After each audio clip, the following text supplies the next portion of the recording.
இனிய மாலையிலே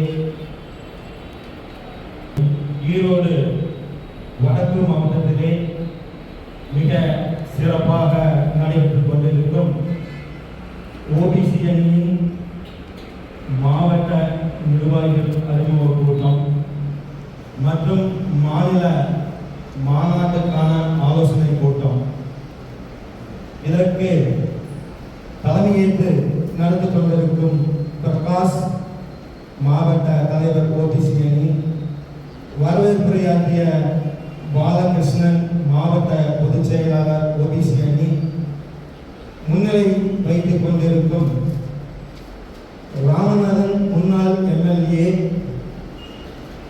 மற்றும் ராஜேந்திரன் மாநில செயற்குழு ஓபிசி அணி, என்கேகே கோபிநாத் மாநில செயற்குழு உறுப்பினர் ஓபிசி அணி, கண்ணன் மாவட்ட பொருளாளர், கோபு மாவட்ட பொதுச் செயலாளர் ஓபிசி அணி, வைத்தீஸ்வரன் மாவட்ட பொருளாளர் ஓபிசி அணி மற்றும் இன்று சிறப்புரையாற்ற வரையிருந்த கார்வேந்தன் அவர்கள் சில காரணத்தால் வர இயலவில்லை.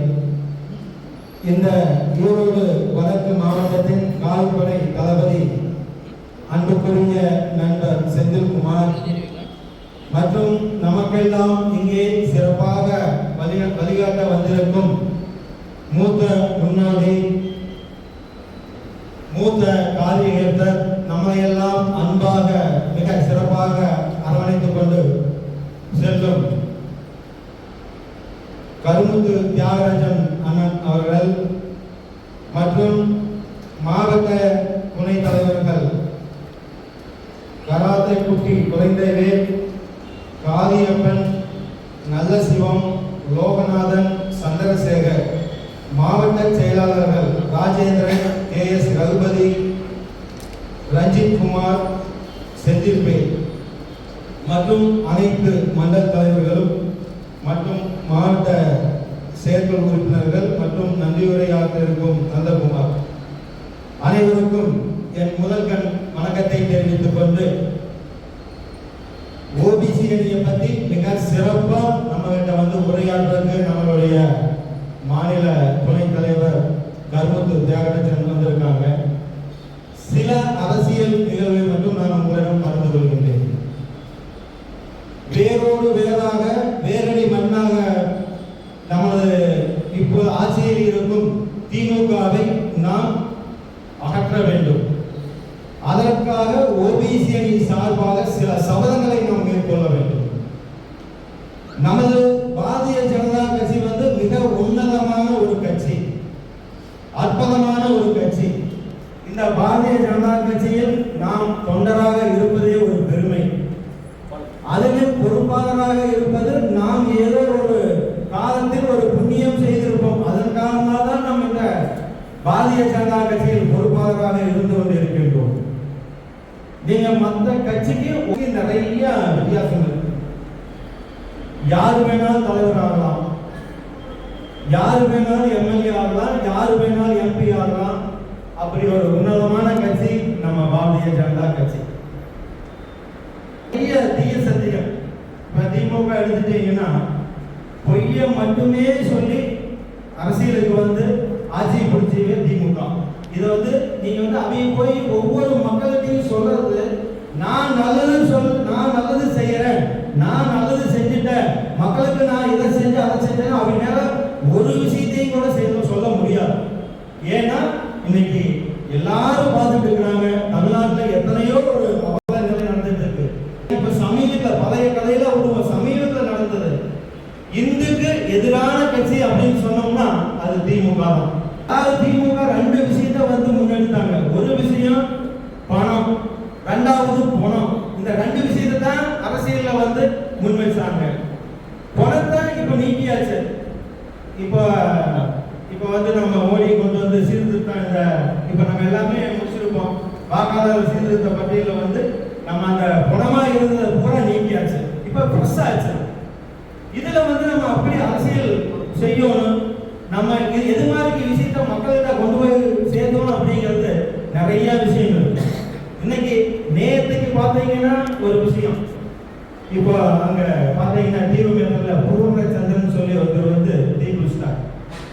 பத்தி இன்னும் வந்து நம்ம திமுக அரசாங்கம் வாய் நீக்கல, ஒரு ஒரு ஆறுதல் கூட சொல்லல. அப்ப என்னன்னா இஸ்லாமியரோ இல்ல கிறிஸ்தவரோ இதெல்லாம் நமக்கு வந்து பிரச்சனையே கிடையாது, நம்ம நாட்டுக்கு எந்த பிரச்சனையும் கிடையாது.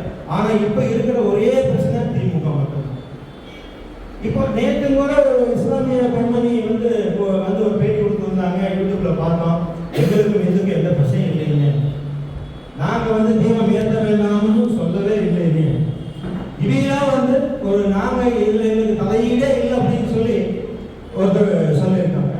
இன்னொரு இஸ்லாமிய சகோதரர்கள் சொல்லியிருக்காங்க, நாங்க வந்து மாம மச்சனா வந்து இருக்கிறோம், ஒரு பிரிவினையை கொடுத்ததே திமுக தான் அப்படின்னு வந்து சொல்லியிருக்காங்க.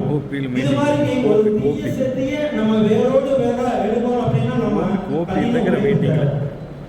அந்த என்னன்னா நம்ம எதிரியை வந்து இப்ப திமுக வந்து பாரதிய ஜனதா கட்சி வந்து பயக்க ஆரம்பிச்சுட்டாங்க. ஆனா அதை வந்து மறைக்கிறாங்க. நீங்க ஒரு ஒரு எழுச்சி இல்லை மக்களுக்கு, ஒரு எழுச்சியோ இது. ஆனா இன்னைக்கு இருக்கு. நீங்க பக்கத்துல பாத்தீங்கன்னா கேரளா மாநிலத்துல வந்து எழுச்சி வந்துருச்சு. கேரளாவில் எனக்கு நிறைய தொடர்பு இருக்கு. அங்க நீங்க ஒரு ஆட்சியை ஒரு அவ்வளவு சீக்கிரம் மாற்றி கொண்டு வர முடியும். அவங்க வந்து சித்தாந்த ரீதியா வந்து அந்த கம்யூனிஸ்ட் காங்கிரஸ் வந்து என்னன்னா ஒவ்வொரு ஏரியா கிராமத்துலயும் ரொம்ப வலிமையா இருப்பாங்க. சின்ன ஸ்கூல்ல இருந்து வந்து அவங்க வந்து அந்த அரசியலை கத்துக்கிட்டு வந்து ஒவ்வொரு இந்த பணம் கொடுத்தல ஓட்டுக்குள்ள வாங்க மாட்டாங்க. அது மாதிரி அவங்க வந்து ரொம்ப வலிமையா இருப்பாங்க. அந்த ஏரியாவிலேயே பாரதிய ஜனதா கட்சி ஒரு வலிமையான ஒரு இடத்தை பிடிச்சிருச்சு அப்படின்னு சொன்னா நம்ம தமிழ்நாட்டில் வர்றதுக்கு ரொம்ப காலம் ஆகும். அதே மாதிரி நீங்க இதை விட ஒரு சந்தோஷமான விஷயம் என்னன்னு சொன்னா, அங்க வந்து இஸ்லாமிய பெண்மணி ஒரு 2 பேர் வந்து தாமரை சின்னத்துல நிறுத்து அங்க வந்து கவுன்சிலரா வந்திருக்காங்க. அதுதான் இங்க நமக்கு மிகப்பெரிய வெற்றி. எல்லாம் சொல்லுவாங்க பாரதிய ஜனதா கட்சி மதவாத கட்சி அப்படின்னு சொல்லுவாங்க. அப்படி எல்லாம் கிடையாது. பாரதிய ஜனதா கட்சி வந்து ஒரு உன்னதமான கட்சி. நீங்க பாரதிய ஜனதா கட்சிக்கு உள்ள வந்தீங்கன்னா நம்ம இந்தியாவில் இருக்கிற ஒவ்வொரு குடிமகனுக்கும் ஒவ்வொரு இருப்பிடம் இருக்கு. எப்படின்னு சொன்னீங்கன்னா நீங்க பாத்தீங்கன்னா 30 பிரிவு இருக்குது. இந்த 30 பிரிவுல இந்தியாவில் எல்லாரும் உள்ள வந்தேதான் ஆகணும். 7 அணி இருக்கு. 7 அணியில நீங்க ஏதோ வந்ததான் ஆகணும். நீங்க இஸ்லாமியருக்கு ஒரு அணி இருக்கு, நீங்க வந்து எஸ்சி அணி இருக்கு, எஸ்பி அணி இருக்கு, நீங்க ஓபிசி அணி வந்து இந்த தமிழ்நாட்டை மையமா வச்சு பண்ணது கிடையாது. இந்தியா முழுவதும் இருக்கிற அத்தனை ஜாதிகளையும் உள்ளடக்கியது இந்த ஓபிசி அணி. அதனால வந்து இது ரொம்ப சக்தி வாய்ந்த ஒரு அணியா நாங்க கருதுறோம். இதுல வந்து நாங்க வந்து வேலை செய்யறதுக்கு ரொம்ப ஆர்வத்தோட மனப்பூர்வமா நாங்க வந்து வேலை செஞ்சுட்டு இருக்கோம். நீங்க திமுக இன்னும் சில விஷயங்கள் இருக்கு. இப்போ வந்து எலெக்ஷன் வந்துருச்சு. எலெக்ஷன் விஷயத்துல வந்து பாத்தீங்கன்னா திமுக வந்து கைதேர்ந்த ஆளு. ஏன்னா நமக்கு அதுல நிறைய அனுபவம் இருக்கு. பொய்ய மட்டும்தான் சொல்லுவாங்க. ஒரு பொய்ய எப்படி உண்மையாக்குற விஷயம் அவங்களுக்கு தெரியும். நீங்க கிளையில பாத்தீங்கன்னா அதிக எண்ணிக்கையில் இருக்கிறது பாரதிய ஜனதா கட்சி தான் இருப்பாங்க, நமக்கு தெரியாது. ஆனா திமுகவிலோ மற்ற கட்சியிலோ பாத்தீங்கன்னா ஒரு சிலர் தான் இருப்பாங்க. ஏன்னா இது என்னோட தேர்தல் அனுபவத்தை நான் சொல்றேன். நம்ம வந்து எலெக்ஷன் அப்போ நம்ம போவோம், வாக்காளர் பட்டியல போட்டு ஒவ்வொரு வீடா போவோம். ஒரு 25% வாக்கை நம்மளால கண்டுபிடிக்கவே முடியாது. யாருமே நமக்கு தெரியாது, எங்க இருக்கிறாங்கன்னே தெரியாது. கிராமத்தை பத்தினா கண்டுபிடிச்சலாம், நகரப்புறத்துல சுத்தமா முடியும். நீங்க எலெக்ஷன் அப்போ ஓட்டப்போ பார்த்தோம்னா இவரை நம்ம பார்க்கவே இல்லையே, இவர் அடையாளம் தெரியாது. பழைய போட்டோ இருக்கு, ஒரு 19 வயசுல எடுத்த போட்டோவா இருக்கு, 40 வயசுல ஓட்டு பண்ணுவாங்க. நம்ம அங்க போய் நீங்க யாருன்னு கேட்க முடியாது, கேட்டா சண்டை வரும், பிரச்சனை பண்ணுவாங்க. இப்ப அது மாதிரி விஷயம் எல்லாம் பூராவே கம்ப்ளீட்டா நீங்க அப்ப என்னன்னா நம்ம அன்னைக்கு இன்னும் வலுவாகுது.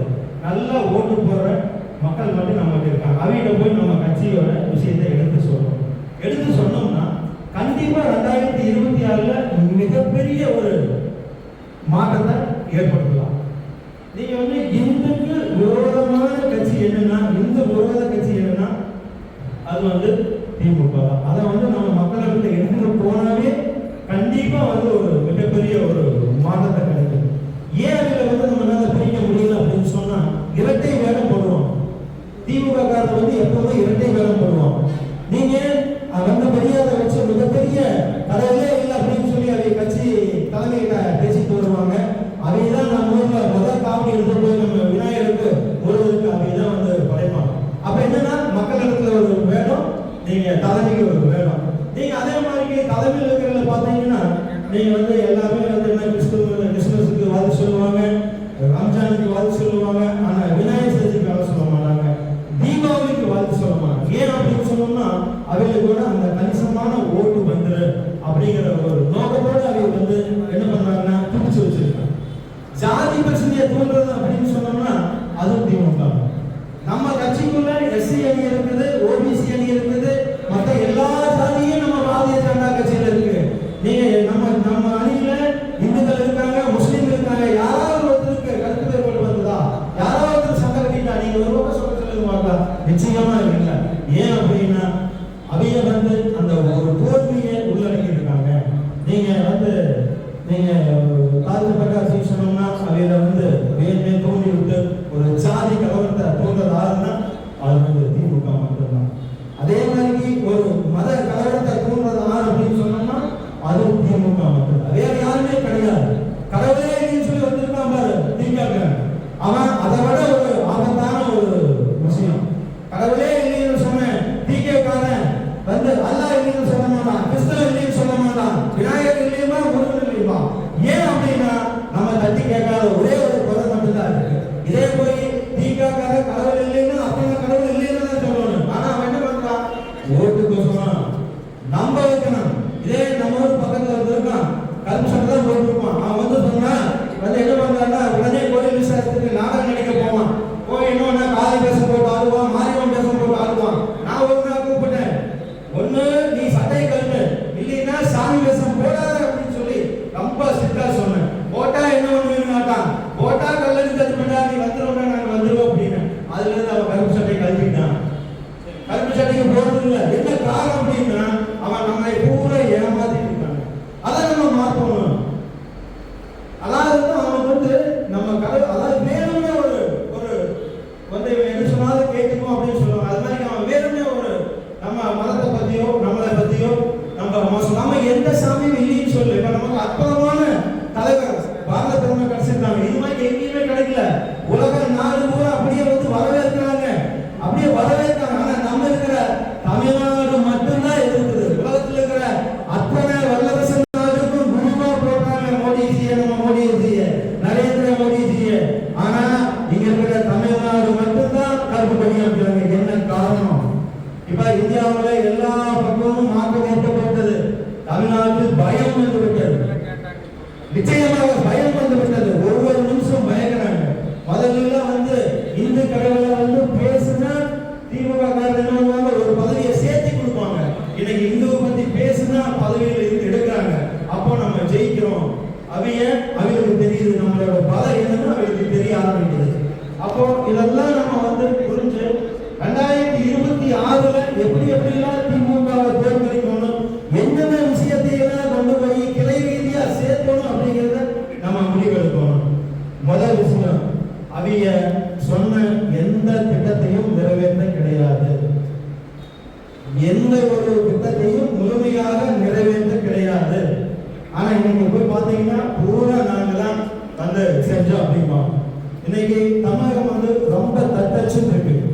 எதுல எடுத்தாலும் லஞ்சம், எதுல எடுத்தாலும் நீங்க ஒரு விஷயத்தை நீங்க வந்து ஒண்ணு இல்லை, நீங்க ஒரு லைசன்ஸ் எடுக்கணும்னா நீங்க 5000 ரூபாய் லஞ்சம் கொடுத்தா தான் முடியும். அதே மாதிரி பதிவாபீஸ்க்கு போய் நீங்க ஒரு நல்ல பத்திரத்தை பதிவு பண்ணாலும் நீங்க ஒரு லஞ்சம் கொடுத்தா தான் பண்ண முடியும். அதே மாதிரி நீங்க எந்த துறைக்கு நீங்க போனாலும் லஞ்சம் கொடுக்காம ஒரு விஷயம் நடக்காது. இது இன்னத்தோட சூழ்நிலை. இதுல இன்னைக்கு இருக்கிற அத்தனை தமிழ்நாட்டில் அத்தனை மக்களுக்கும் எனக்கு தெரியும். நீங்க பாரதிய ஜனதா கட்சியும் திமுகவையும் ஒரு கம்பேர் பண்ணி பாருங்க. பாரதிய ஜனதா கட்சியில யாராச்சும் வந்து லஞ்சம் வாங்கினாங்க, யாராச்சும் ஊழல் பண்ணிருக்காங்க, மிகப்பெரிய ஊழல் செஞ்சிருக்காங்கன்னு ஏதாவது ஒரு கேஸ் இருக்குதான்னு நீங்க பாருங்க. இதை மக்களுக்கு நீங்க சொல்லணும்.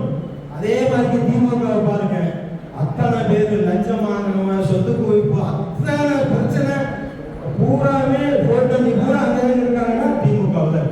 அதை நீங்க மக்களுக்கு எடுத்து சொல்லணும். இப்ப நீங்க பாத்தீங்கன்னா தமிழ்நாடு ஃபுல்லா வந்து என்ன இருக்குது தெரியுங்களா? பூரா மது கடை, காந்தி கடை 24 மணி நேரம் வந்து இன்னைக்கு வந்து மது வித்துட்டு இருக்காங்க. ஏதாவது எல்லா அதிகாரிகளுக்கும் தெரியும், யாராச்சும் அதை தடுத்து நிறுத்த முடியுதா? முடியாது. அத்தனை அதிகாரிகள்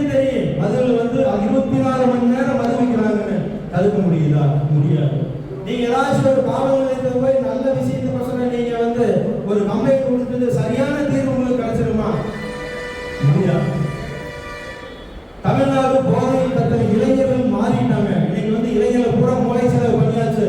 இன்னைக்கு நம்ம பையனோ பிள்ளையோ காலேஜ் போனாங்கன்னா சரியான முறையில் வீடு வந்து சேருவாங்கன்னு தெரியாது. அந்த அளவுக்கு வந்து இன்னைக்கு தமிழ்நாடு பாதாளத்தில். ஏன்னா நான் வந்து நிறைய மாநிலத்தை பார்க்குறேன். ஆனால் பார்க்கும்போது தமிழ்நாடு மட்டும்தான் இவ்வளவு ஒரு கேவலமா இருக்குது. நீங்க ஒரு நைட்டு 12 மணிக்கு நீங்க தனியா போயிட்டு வர முடியாது. கஞ்சா எவன் என்ன பண்ணாங்கன்னு தெரியும். அவன் கொண்டு வரதே நமக்கு இவன் எதுக்கு பண்ணோம்னே அவன் தெரியாம சுற்றிட்டு இருக்கான். நீங்க ஏகப்பட்ட கேஸ் நீங்க வந்து நிறைய வந்து நீங்க வந்து பேப்பர்ல படிச்சீங்கன்னா தெரியும். இதை வந்து அவங்க ஒரு துணியோட திமுக அரசு கண்டிப்பாக அசால்ட்டா போயிட்டு இருக்காங்க. ஒவ்வொரு விஷயம் அசால்ட்டா செஞ்சுட்டு இருக்காங்க. அதனால இதை பூரா நம்ம வந்து மக்கள் இடத்துல கொண்டு போய் சேர்த்தோம். இதை நம்ம சேர்த்து என்னன்னா, ஏன்னா அவங்களுக்கு சொல்றதுக்கு வாய்ப்பு இல்லை. நான் அதை பண்ணிட்டேன், நான் அதான் பண்ணணும் கொடுத்தேன், இதை பண்ணிட்டேன், அந்த ஊருக்கு அதை பண்ணிட்டேன், பஸ் விட்டேன், நான் வந்து லட்சமே வாங்குறது இல்லை ஆட்சியில் அப்படின்னா அவங்களால ஒரு பாயிண்டையும் கூட சொல்ல முடியாது. இதையெல்லாம் நம்ம கிளை ரீதியா நம்ம மண்டல ரீதியா நம்ம ஓபிசியை எடுத்து தான் இந்த மக்கள்கிட்ட கொண்டு போய் நம்ம சேர்த்தணும்.